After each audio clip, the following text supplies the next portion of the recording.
मणिपुर की हिंसा जिसको लोग अप्रैल महीने से बता रहे हैं, वास्तव में वो अप्रैल महीने से नहीं शुरू हुई। ये शुरू हो गया है जनवरी से, जब वहां इलीगल इमिग्रेंट्स को निकालने की कोशिश वहां के मुख्यमंत्री एन बीरेन सिंह ने किया। जी जी। लेकिन चूंकि पहले से चली आ रही थी जमीन की लड़ाई, उसने अचानक एक तात्कालिक कारण के रूप में और प्रारंभ में कुकी लोगों ने बुरी तरह से मैतिया लोगों के साथ हिंसक संघर्ष करना शुरू किया, जिसके लिए कहीं से भी मैतिया समाज दोषी नहीं है। जी। कहीं से भी मैतिया समाज इसके लिए दोषी नहीं है। जी। मैतिया बेसिकली हिंदू हैं, और हिंदू होना इनका आज का इतिहास नहीं है। जी। अगर आप देखें तो आपके द्वापर युग से ही ऐसा मिलता है महाभारत में उदाहरण की अर्जुन गए और उन्होंने वहां के राजा चित्रवसु की बेटी चित्रांगदा से विवाह किया और उनके बेटे भब्रबाहु या ऐसा कुछ नाम है, जिसकी संतानें वो अपने आप को मानते हैं। तो वो आज भी हिंदू धर्म में है। लेकिन कुकी आजकल जो संघर्ष चल रहा है वो बेसिकली मैतिया और कुकी के बीच में चल रहा है। जो मैतिया समाज है, इसे अंग्रेजों ने नागाओं के विरुद्ध इस्तेमाल करने के लिए एक गुरिल्ला फोर्स के रूप में इस्तेमाल किया था। मजबूत इच्छा शक्ति की जरूरत है, क्योंकि देखिए आसानी से ये ड्रग माफिया सरकार को अपना काम नहीं करने देंगे। वहां अगर सख्ती से काम करेगी सरकार और उनको या इलीगल इमिग्रेंट्स को अगर बाहर निकालने में सफल हो जाती है, तो शायद मणिपुर की समस्या का स्थायी समाधान हो सकता है। जी।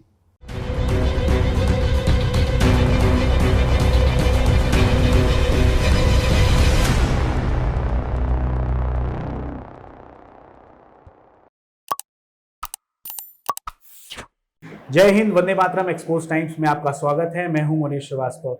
मणिपुर यानी भारत का एक बहुत ही छोटा सा और बहुत ही खूबसूरत सा राज्य, नॉर्थ ईस्ट का ये राज्य है, जहां पे लगातार कई सालों से या कई दशकों से कहें कुछ सही नहीं रहा है। और मणिपुर पूर्वोत्तर राज्यों का वो हिस्सा है जो भारत से कहीं ना कहीं मानसिक तौर पे, राजनीतिक तौर पे छूटा रहा है या उसे हम भूले रहे हैं। लेकिन आज सोशल मीडिया का दौर है, हर व्यक्ति के हाथ में इंटरनेट है और आज हम मणिपुर को बहुत बखूबी जानने लगे हैं। लेकिन उसके बाद भी मणिपुर की जो स्थिति है, जो परिस्थिति है, उससे उसकी जो असली सच्चाई है, उससे कहीं ना कहीं हमारी मीडिया या हमारी जनता दूर है। नेशनल मीडिया पे मणिपुर को कवर बहुत कम किया जा रहा है। जो देखने में आया है मणिपुर के उस इतिहास को, उस मणिपुर में जो हिंसा हो रही है उसके उस सच्चाई तक शायद हमारी इंटरनेशनल मीडिया, जो मेन स्ट्रीम मीडिया है, वो जाना नहीं चाह रही है या वहां पहुंच नहीं रही है। क्या कारण है ये हम नहीं जानते। लेकिन मणिपुर का एक वीडियो वायरल हुआ, जिस वीडियो ने पूरे भारत को और पूरी दुनिया को परेशान करके रख दिया। दो महिलाओं के साथ एक ऐसी अभद्रता, एक ऐसा अमानवीय कृत्य हुआ, जिसने भी उसे देखा वो क्रोधित हो गया। इस पे पक्ष विपक्ष सबने अपनी राजनीति की। मोदी जी ने काफी समय बाद इस हिंसा को लेके कुछ बयान दिया और वही बयान उनके विरोध में काफी ज्यादा चर्चा का विषय बन गया। उनके खिलाफ उस बयान को चलाया जाने लगा कि इतने दिन बाद क्यों उन्होंने मुंह खोला, और कई ऐसी बातें हुई जो शायद नहीं होनी चाहिए थी। जो इसके तह में जाने की बात थी वो बहुत कम ही लोग जा रहे हैं या उस बारे में बात कर रहे हैं। और इसी के बारे में हम बात करेंगे एक राजनीतिक विश्लेषक डॉक्टर उदय शंकर जी से। डॉक्टर उदय शंकर जी राजनीति शास्त्र के प्रोफेसर हैं और काफी लंबे समय से वो रिसर्च करते रहे हैं और भारत के जितने भी ऐतिहासिक घटनाक्रम रहे हैं उस पे उनकी अच्छी पकड़ है। तो हम आज मणिपुर की हिंसा के बारे में बात करेंगे। काफी दिनों बाद हम मणिपुर की हिंसा के विषय में वीडियो बना रहे हैं और इसीलिए ताकि हम वो बात आप तक पहुंचा सकें जो बात अमूमन मीडिया नहीं कर रही है। तो आइए बात करते हैं डॉक्टर उदय शंकर जी से। सर, आपका बहुत बहुत स्वागत है एक्सपोज टाइम्स में। आपको और आपके तमाम दर्शकों को मेरा नमस्कार। सर, मणिपुर हिंसा जिसपे आपकी भी नज़र है और काफ़ी लंबे समय से, अप्रैल के लास्ट से ये मणिपुर में हिंसा शुरू होती है और आज 3 महीने का लगभग समय बीत चुका है और इस पे भारत में राजनीति गर्म हो गई है। मणिपुर को लेके विपक्ष पूरा हावी है, संसद में बवाल की स्थिति है, संसद में विरोध किया जा रहा, अविश्वास प्रस्ताव लाया गया है। इस पूरी मणिपुर की हिंसा को राजनीतिक दृष्टि से आप कैसे देख रहे हैं सर? देखिए, मणिपुर की हिंसा कोई नया नहीं है। मणिपुर की हिंसा जिसको लोग अप्रैल महीने से बता रहे हैं, वास्तव में वो अप्रैल महीने से नहीं शुरू हुई। ये शुरू हो गया है जनवरी से, जब वहाँ इलीगल इमिग्रेंट्स को निकालने की कोशिश वहाँ के मुख्यमंत्री एन बीरेन सिंह ने किया। जी जी जी। तो धीरे धीरे, चूंकि वहाँ आप वहाँ की डेमोग्राफी को देखें तो वहाँ कुकी, नागा और माइतिया, ये 3 मेजर ट्राइबल ग्रुप्स हैं। इनके बीच का संघर्ष चलता है और लंबे समय से चला आ रहा है। थोड़ा इसके ऐतिहासिक परिप्रेक्ष्य को भी हम टच कर लेते हैं। देखिए, आज़ादी के बाद से, जब से 49 या ऑनवर्ड्स आप देखें मणिपुर भारत में शामिल होता है, तब से वो एक यूनियन टेरिटरी हुआ करता था। 71-72 में आकर के उसे पूर्ण राज्य का दर्जा दिया गया। मणिपुर के भूगोल को आप देखें तो बड़ा अजीब सा फुटबॉल का पेविलियन जैसा लगता है। चारों तरफ पेविलियन है और बीच में ग्राउंड। वैसे ही इम्फाल का जो एरिया है वो प्लेन है, ग्राउंड है, और वहाँ सबसे बड़ी आबादी मैतिया समाज के लोग निवास करते हैं। और जो हिल एरिया है उस पर थोड़ा सा नागा, जो वहाँ के लगभग मुझे लगता है कि 20% के आसपास होंगे, और लगभग 30% के आसपास हिली एरिया में कुकी ट्राइब्स का कब्जा है। जो मैतिया समाज के लोग हैं वो ग्राउंड में रहते हैं। देखिए, 49 से जब उनका भारत में विलय हुआ तो प्रारंभ में अंग्रेजों के जमाने में मैतिया समाज को ट्राइब माना जाता था, लेकिन आज़ादी के बाद से उनके उस ट्राइबल के उस स्टेटस को समाप्त कर दिया गया।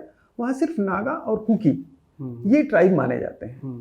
तो 90% जो हिल एरिया है वहाँ का ट्राइब्स का उस पर कब्जा है, जो मोस्टली क्रिश्चियन समुदाय से बिलोंग करते हैं। मैतिया बेसिकली हिंदू हैं, और हिंदू होना इनका आज का इतिहास नहीं है जी। अगर आप देखें तो आपके द्वापर युग से ही ऐसा मिलता है।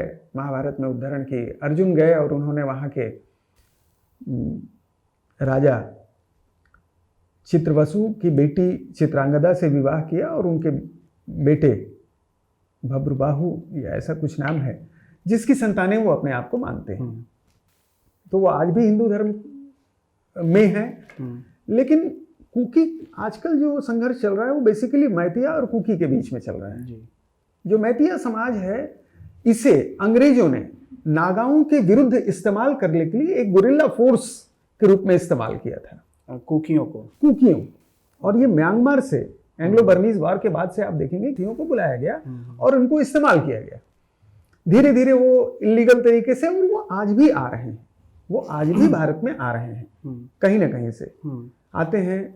वो हथियारों की सप्लाई उनके पास है, चाइना से तमाम हथियार आते हैं जो उनको मिलते हैं, और वो वहाँ पर एक ऐसा संगठन उन लोगों ने बना रखा है जो वहाँ के मूल निवासियों को दबाने का काम करते हैं जी। मूल निवासियों को दबाने का काम करते हैं। अब मैतिया समाज की समस्या ये है कि टोटल 10% जमीन पर ही उनका कब्जा है। कब्जा तो नहीं कह सकते, 10% जमीन पर वो निवास करते हैं। 90% पर कुकी और नागा लोग निवास करते हैं। उन्हें ट्राइबल का स्टेटस मिला हुआ है। ट्राइबल का स्टेटस मिलने से जो सबसे बड़ा लाभ है, नौकरियों में, शिक्षा में जी।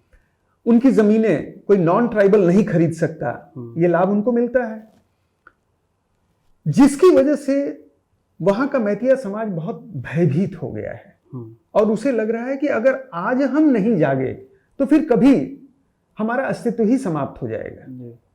वर्तमान में जो संकट आप जिसको लेकर के प्रश्न पूछ रहे हैं, वो अप्रैल मई से नहीं है, ये जनवरी महीने से, जब वहां के मुख्यमंत्री ने जो इलीगल इमिग्रेंट्स हैं इनको निकाल बाहर करने की कोशिश की, उसी समय से ये समस्या पनप रही है जी। कि वहां पर कैसे म्यांमार के कुकियों को वापस भेजा जाए, जबकि वो पूरी तरह से वेल इक्विप्ड हैं, मारपीट करते हैं लोकल निवासियों के साथ। और मैतिया समाज मूलतः बड़ा ही शांतिप्रिय और बड़ा ही अहिंसक समाज है। लेकिन समस्या ये है कि ये जो नागा और कुकी लोग हैं, एक तो ये बाहर से आए हैं, वहां के मूल निवासियों को समाप्त कर रहे हैं, और एक सबसे बड़ी लड़ाई वहां पर जमीन की लड़ाई है जी, जिसकी अनदेखी की जा रही है। जो 10% जमीन है उसको तो कुकी और नागा खरीद सकते हैं, लेकिन जो 90% जमीन इन ट्राइबल्स के पास है उसको मैतिया नहीं खरीद सकता। उस पे वो नहीं जा सकता, उस पर प्रतिबंध लगा हुआ है 1960 के बाद से। तो अब यहां प्रश्न ये पैदा होता है कि वो क्या करें। और अभी इन तमाम परेशानियों के बीच में अभी जो मणिपुर हाईकोर्ट का एक आदेश आया कि मैती समाज के लोगों को भी ट्राइब के तौर पर कंसीडर किया जाए, ये कंसिडरेशन की बात थी, कोई आदेश नहीं था, ये एक सुझाव था केंद्र सरकार को, एक सुझाव था। और वैसे भी कोई हाईकोर्ट कोई किसी को ट्राइब नहीं घोषित कर सकती, ये संविधान में वर्णित है। उसके लिए प्रॉपर संसद मंत्रिमंडल की बैठक होगी, राष्ट्रपति का अनुमोदन होगा, तब जाकर के किसी को ट्राइब में शामिल किया जाता है। लेकिन चूंकि पहले से चली आ रही थी जमीन की लड़ाई, उसने अचानक एक तात्कालिक कारण के रूप में, और प्रारंभ में कुकी लोगों ने बुरी तरह से मैतिया लोगों के साथ हिंसक संघर्ष करना शुरू किया, जिसके लिए कहीं से भी मैतिया समाज दोषी नहीं है जी। कहीं से भी मैतिया समाज इसके लिए दोषी नहीं है जी। एक और जिसकी अनदेखी की जा रही है वो ये है कि जो तमाम हिली एरिया हैं, जो तमाम कुकी समाज के लोग हैं, ये इलीगल तरीके से वहां पर पॉपी यानी अफीम की खेती करते हैं जी। और ड्रग का बहुत बड़ा जो ड्रग नार्को टेररिज्म जो राष्ट्रीय सुरक्षा से जुड़ा हुआ प्रश्न है, इसकी अनदेखी बार बार हो रही है। और कहीं कहीं इसको कई मीडिया वाले इसको धर्म का एंगल बता रहे हैं कि चूंकि क्रिश्चियन है कुकी और मैतिया हिंदू हैं, इसलिए बहुसंख्यक हिंदू उनको मार रहे हैं। ऐसा बिल्कुल भी नहीं है। बेसिकली वहां जो ड्रग्स के सप्लायर्स हैं उन पर सरकार ने शिकंजा कसना शुरू किया है, जो उनके लिए अनुकूल नहीं है, जो उनके लिए प्रतिकूल बैठ रहा है, जिसकी वजह से वो हिंसक हो गए। और ये मणिपुर की हिंसा कोई आज की हिंसा नहीं है, मनमोहन सिंह जी के जमाने में भी हुई थी। जब जब इनके ऊपर सख्ती की जाती है तो ये हिंसक हो जाते हैं, क्योंकि हथियार उनके पास इलीगल तरीके से चाइना से आ रहे हैं। आखिर इतना पैसा आ कहां से रहा है? एक चीज सर इसमें जोड़ना भी चाहूंगा और पूछना भी चाहूंगा कि मनमोहन सरकार के दौर में एक कुकी और गवर्नमेंट का एक MOU कहें या एक समझौता हुआ था कि जो कुकी है वो वहाँ पे मतलब ट्रेनिंग कैंप्स चलाते हैं, उनको हथियार रखने की भी इजाज़त है। इस पे आप क्या कहेंगे? और एक मैं रिपोर्ट पढ़ा था जिसमें 2008 में मनमोहन गवर्नमेंट की तरफ से एक उनको छूट दी गई थी कि आप हमारे सिस्टम से अगर टकराते नहीं हैं कुकियों के लिए, तो आप अपना वो ट्रेनिंग कैंप भी चला सकते हैं और हथियार भी रख सकते हैं, और इसके एवज में प्रति व्यक्ति 6,000 रुपये सरकार आपको देगी ताकि आप हमसे लड़े ना। देखिए, आज भी अगर सरकार थोड़ा सा समझौता कर ले तो पूरे नॉर्थ ईस्ट की समस्या हल हो सकती है जी। क्योंकि सरकार समझौता नहीं कर रही है, सरकार ने समस्या के जड़ पर आक्रमण करना शुरू किया है। ये वर्तमान सरकार आज भी जो कुकी कह रहे हैं कि हमारे लिए यूनियन टेरिटरी बना दी जाए, तो 90% को लेकर के यूनियन टेरिटरी बना दी जाए और 10% जो मैतिया समाज है उसको लेकर के स्टेट रहे। तो ये अगर मान लेती है सरकार तो क्योंकि कोई आपत्ति नहीं है, वो बिल्कुल अपने क्षेत्र में किसी को नहीं आने देंगे और अपने तरीके से वो अफीम की खेती करते रहेंगे। इलीगल इमिग्रेंट्स जो बर्मा से आ रहे हैं उनको बसाते रहेंगे, ट्रेनिंग कैंप चलाते रहें। अगर आप उनको ना छड़िए तो कोई दिक्कत नहीं है। दिक्कत तब आती है जब सरकार उनके बुनियादी जो उनकी अर्थव्यवस्था है, अफीम की खेती है, उस पर जब अटैक करती है। और जो आतंकवादी के रूप में बर्मा से या म्यांमार कह सकते हैं उसको आप, म्यांमार से जो आ रहे हैं उनकी ट्रेनिंग कैंप चल रहे हैं, जब सरकार उस पर सख्ती करती है तो कुकी समाज किसी न किसी बहाने उग्र होता है और मारपीट शुरू करता है, जिसमें पुलिस वाले भी होते हैं, जिसमें मैतिया समाज भी होता है। अब दिक्कत क्या है कि ये तो सही है कि पॉलिटिकली राजनीतिक रूप से मैतिया समाज का राजनीति पर वर्चस्व है, लेकिन मैतिया समाज स्वभावतः आज से नहीं, प्रारंभ से ही आप देखेंगे एक शांतिप्रिय कौम रही है। भारतीय संस्कृति, हिंदू संस्कृति, सनातन संस्कृति को लेकर के उनका अपना एक अलग मुंह है। आज भी मणिपुर के लोग बड़े शांतिप्रिय होते हैं, जो वहाँ का मैतिया समाज है वो बड़ा शांतिप्रिय समाज है। लेकिन ये जो नागा और कुकी हैं तो ये क्रिश्चियन, और क्रिश्चियन मिशनरीज ने जिस तरीके से वहाँ अपना एक वातावरण बनाया और बड़ी संख्या में लोगों को क्रिश्चियन बनाया, निश्चित तौर पर यह भी प्रभावित कर रहा है। अब क्रिश्चियन मिशनरियां राजनीति में हस्तक्षेप करने लगी हैं। कौन विधायक बनेगा, किसको जिताना है, किसको हराना है, ये सारी चीजें वहां देखी जाने। इसके पहले की मनमोहन सरकार ने समझौतावादी नीति अपनाई थी कि हम आपको कुछ डिस्टर्ब नहीं करेंगे, आप हमें डिस्टर्ब मत कीजिए, सिर्फ हमारे शासन चलने दीजिए। कभी कहा जाता है कि मुख्यमंत्री को बदला जाए, बिल्कुल ठीक है, वहां की हिंसा को देखते हुए कानून और व्यवस्था राज्य की समस्या है और वहां के मुख्यमंत्री को बदलने की बात या हटाने की बात हो रही है। लेकिन मेरा इससे जुड़ा हुआ एक प्रश्न है, ऐसा प्रश्न बंगाल की हिंसा के बाद नहीं किया गया, बिहार की हिंसा के बाद नहीं किया गया, राजस्थान की हिंसा के बाद नहीं किया गया। ये सब चीजें एक दोहरे चरित्र को दिखाती हैं। और सरकार अगर चाहे और उसकी इच्छा शक्ति हो, जैसे कश्मीर में आपने देखा, कश्मीर में आज 4 साल से पत्थरबाजी बंद है क्योंकि सरकार ने समझौता नहीं किया, विकास के कार्य किए, समझौता नहीं किया, जिसकी वजह से लोगों का आतंकवाद पर से विश्वास उठा है और भारत की सरकार पर विश्वास बढ़ा है। तो सरकार को वहां की जनता से विश्वास जीतने की कोशिश करनी चाहिए। और अगर समझौता कर ले जाती है, अगर इच्छा शक्ति नहीं दिखाएगी सरकार और समझौता कर लेगी, तो जाहिर सी बात है कि यह समस्या यहीं की यहीं रह जाएगी, फिर इसी तरह से चलता रहेगा। इसलिए इन अतिवादी ताकतों के खिलाफ सख्ती तो बरतनी पड़ेगी, क्योंकि ये सीधे सीधे राष्ट्रीय सुरक्षा से जुड़ा हुआ मसला है। ये हमारे आपके या किसी समुदाय से जुड़ा हुआ मसला नहीं है। और एक लंबी चौड़ी सीमा रेखा हमारी म्यांमार से लगती है जी। और वहां से लगातार आज भी आप देखेंगे कि लगातार आना जारी है। और वो जब भी घुसपैठिए दूसरे देश में जाते हैं तो वहां के डेमोग्राफी को चेंज कर देते हैं। अब ये आप इतिहास इसका गवाह है, ईरान में कितने घुसपैठिए आए, पूरा ईरान की डेमोग्राफी बदल गई, पारसी वहां से भगा दिए गए। बाबर कितने घुसपैठियों को लेकर के भारत में आया था, आज डेमोग्राफी आप देख रहे हैं। और जहां जहां इस तरह के घुसपैठिए संख्या में बढ़ते हैं वो क्षेत्र आपसे अलग हो जाएगा, जैसे पाकिस्तान और बांग्लादेश आपसे अलग हो गया, अफगानिस्तान आपसे अलग हो गया। ये मूल समस्या को इस तरीके से देखना पड़ेगा, एक ब्रॉडर एस्पेक्ट में मेरा मानना है।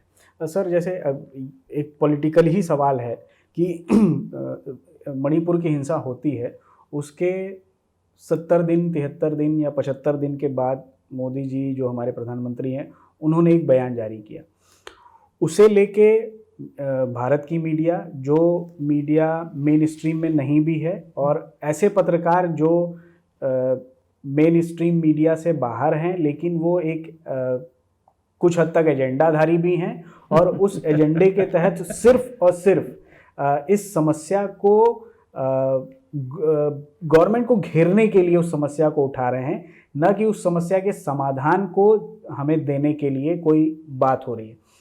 इसको आप कैसे देखते हैं सर? और दूसरी चीज़ कि जो मोदी जी का जो बयान आता है वो इतने लंबे समय के बाद आता है, ये आने वाले चुनाव पे या उनके राजनीतिक जो अभी आभामंडल बना हुआ है उस पर कितना प्रहार करेगा?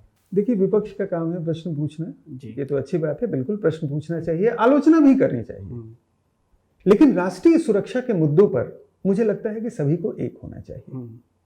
बिल्कुल मोदी जी से प्रश्न पूछे जाने चाहिए, सरकार से प्रश्न पूछा जाना चाहिए, गृह मंत्री से पूछा जाना चाहिए। पहली चीज तो आप ये समझे कि कानून व्यवस्था राज्य का मसला होता है।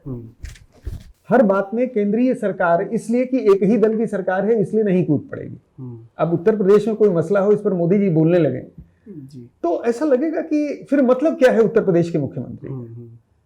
तो ये निश्चित तौर पर कानून व्यवस्था का मसला है, इस पर वहां के मुख्यमंत्री को जवाबदेह होना चाहिए, ज्यादा से ज्यादा गृह मंत्री जी।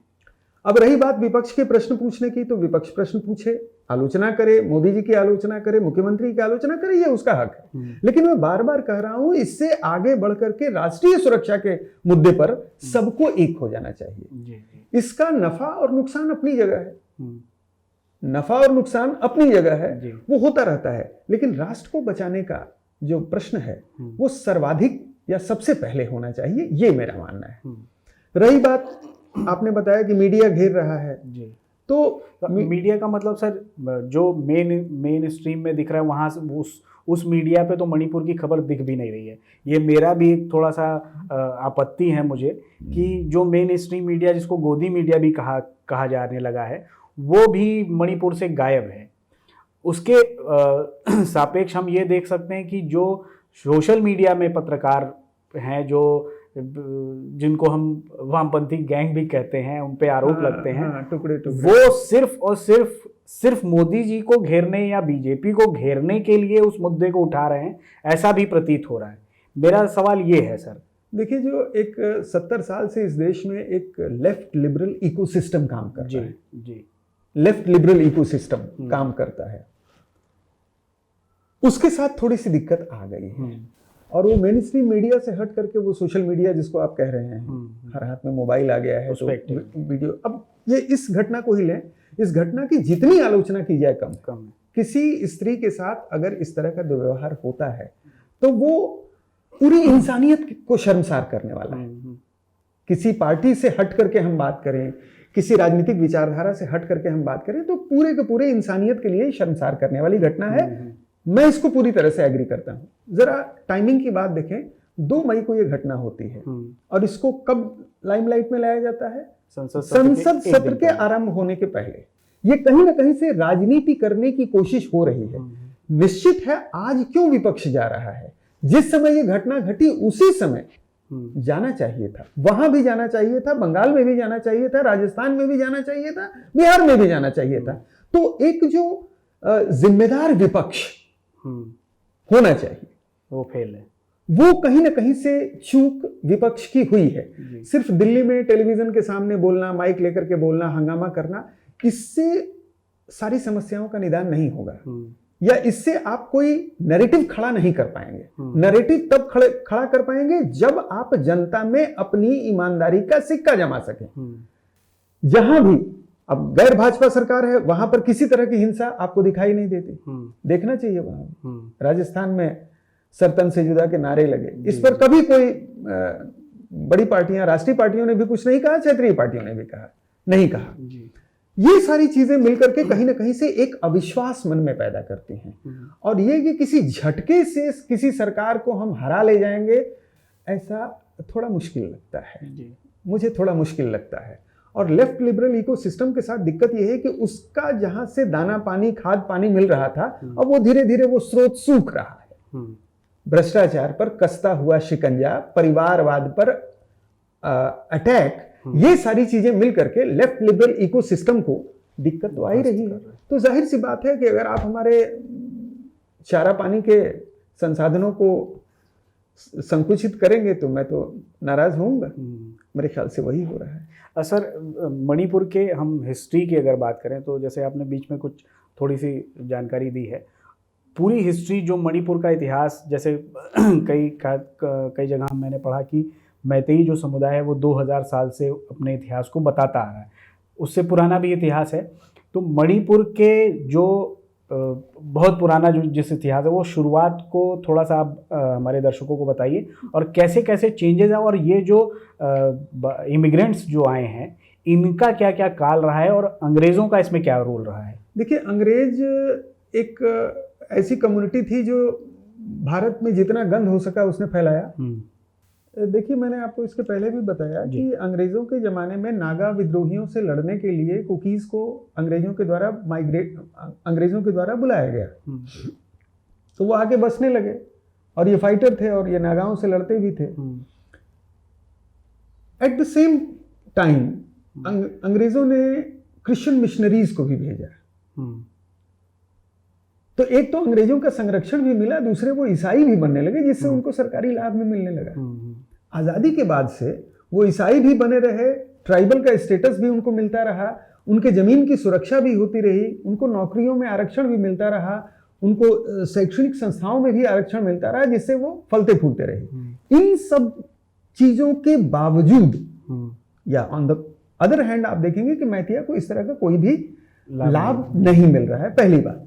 दूसरी बात, ये जो कुकी समाज है, ये अपने आप को पूरी तरह से वहां पर ड्रग्स की खेती में, अफीम की खेती में इन्वॉल्व किए हुए हैं, जिससे काफी पैसा और हथियार इनको बाहर से मिल रहे हैं, और ये चीजें उनको बहुत सशक्त बना रही हैं, और कहीं ना कहीं से भारत की कानून व्यवस्था नहीं बल्कि सुरक्षा के, राष्ट्रीय सुरक्षा की दृष्टि से भी बहुत बड़ा खतरा है।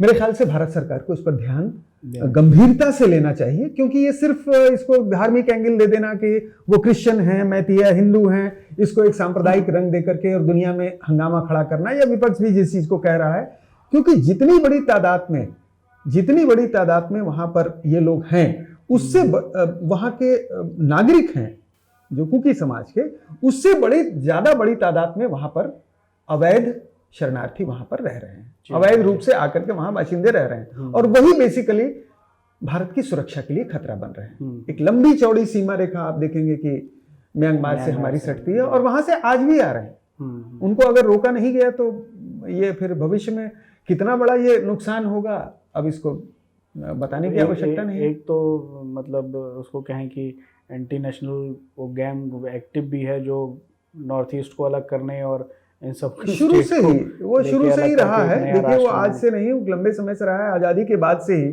जिस तरीके से क्रिश्चियन मिशनरियां डेमोग्राफी को चेंज कर रही हैं, जैसे मिजोरम की पूरी डेमोग्राफी बदल गई, नागालैंड की भी बहुत हद तक बदल गई, मिजोरम भी आधे हाथ पर मामला आ गया। असम में आप देख लें, जो बांग्लादेशी घुसपैठी आए, उन लोगों ने लगभग 30% डेमोग्राफी को बदल के रख दिया, 30 से 35%। इससे वो धीरे धीरे सत्ता की तरफ बढ़ रहे हैं, और जिस दिन सत्ता उनके हाथ में आ गई तो फिर वो जमीन के टुकड़े को अलग कराना, पाकिस्तान भी इसी तरह से अलग हो गया, बांग्लादेश भी इसी तरह से अलग हो गया, पाकिस्तान आपके अफगानिस्तान भी इसी तरह से अलग हो गया, कश्मीर भी उसी राह पे था, कश्मीर भी उसी राह पर था। वो तो कहिए कि 370 हटा करके और 35 से हटा करके सरकार ने थोड़ी राजनीतिक इच्छा शक्ति दिखाई। मुझे लगता है कि राजनीतिक इच्छा शक्ति की आवश्यकता यहां पर भी है, अगर नॉर्थ ईस्ट पर सरकार गंभीर है तो।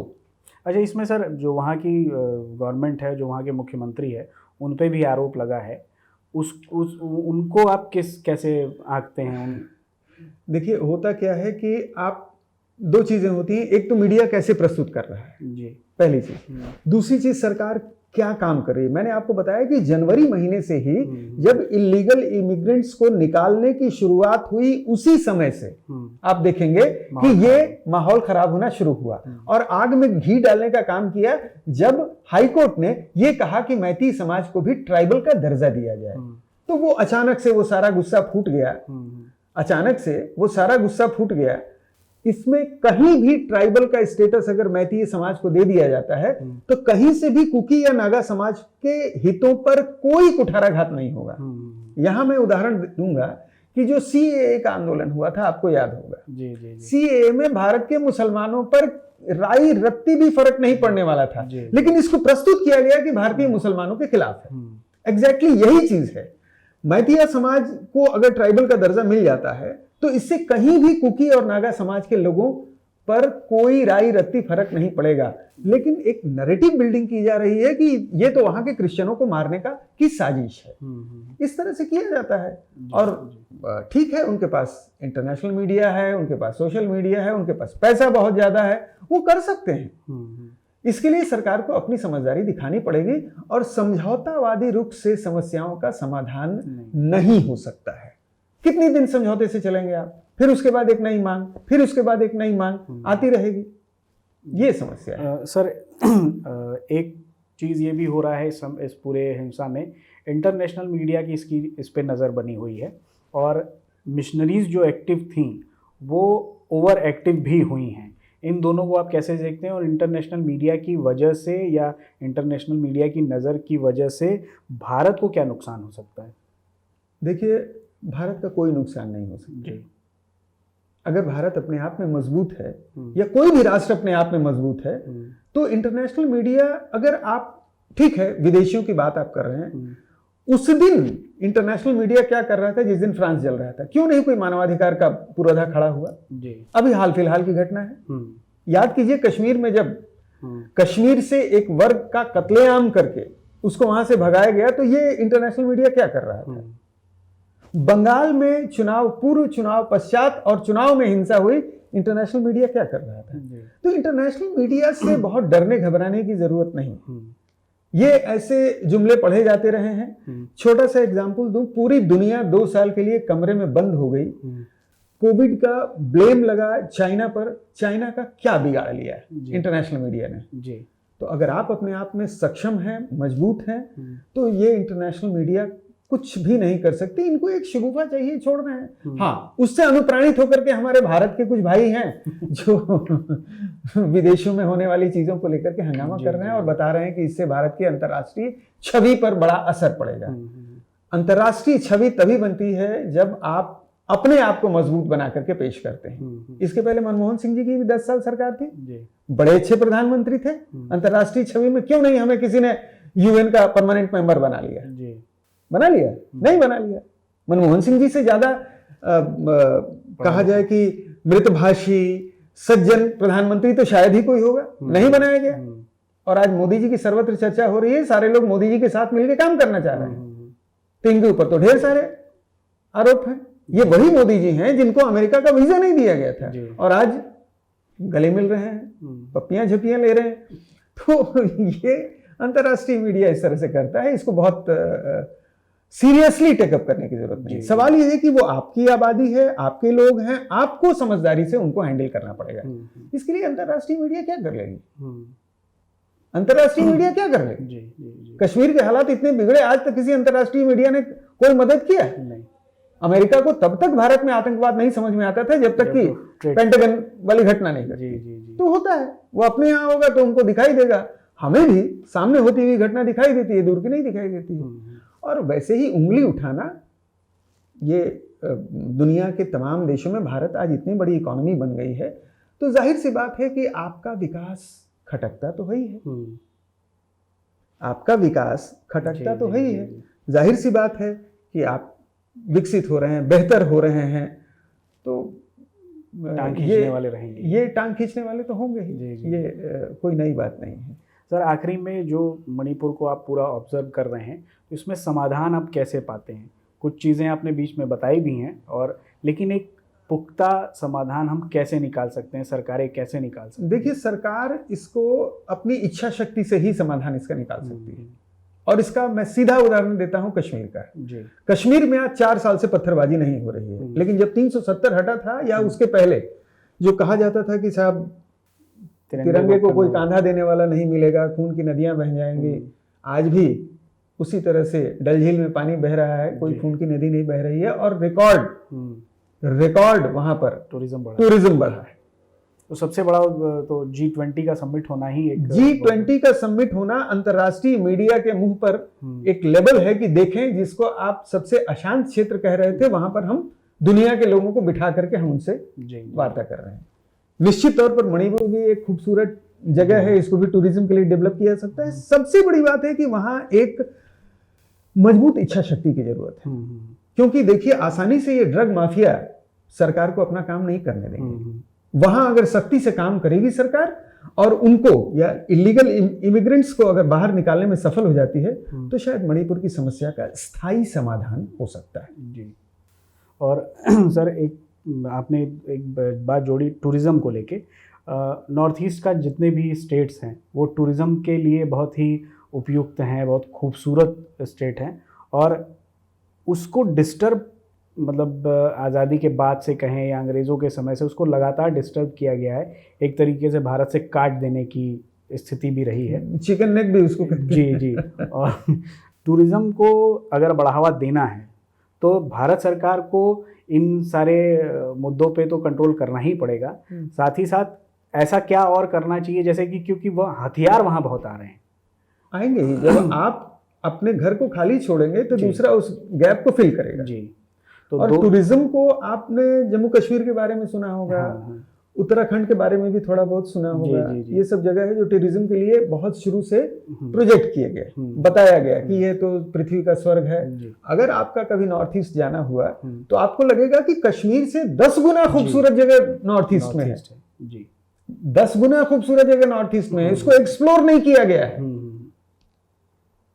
आप बनारस में बैठे हैं, बगल में बिल्कुल कई सारे जो टूरिज्म के प्लेसेस हैं, उसको अगर सरकार एक्सप्लोर करे तो मैं यकीनन कह सकता हूं कि लोग कश्मीर में बाद में नॉर्थ ईस्ट में पहले जाएंगे। जी।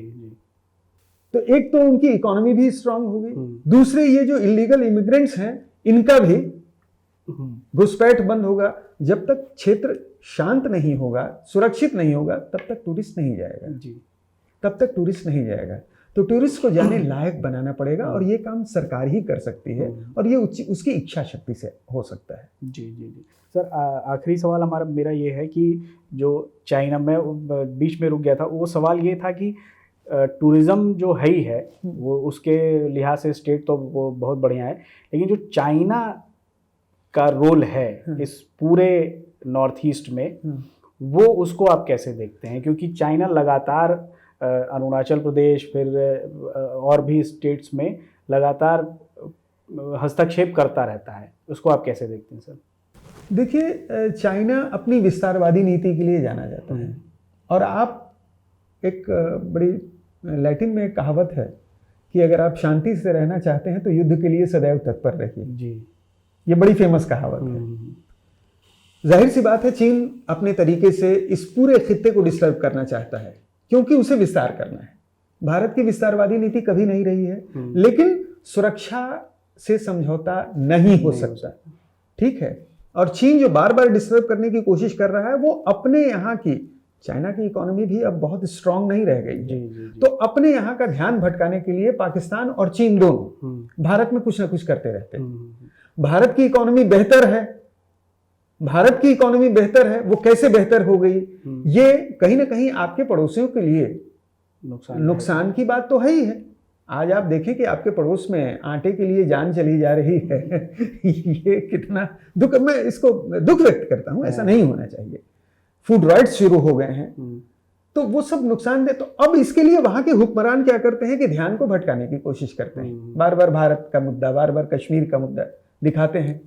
ऐसे ही चाइना भी अपने यहाँ जी, अब जैसे उनके यहाँ शिंजियांग प्रांत है, वहां जितना डिस्टर्बेंस है, या और भी जो उसकी इकोनॉमी अब धीरे धीरे कमजोर होती चली जा रही है, युवान जैसे जैसे कमजोर होता जा रहा है, वो बार बार इस तरह की कोशिश करेगा कि भारत की सीमाओं के साथ उसका कुछ डिस्प्यूट हो, ताकि वहां की जनता, वहां के नेता पर कोई सवाल ना उठाए और भारत की तरफ उंगली उठा के देखते रहे।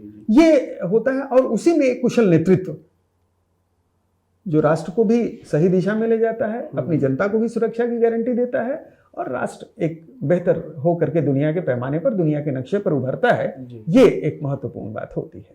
जी जी, बहुत बहुत धन्यवाद सर।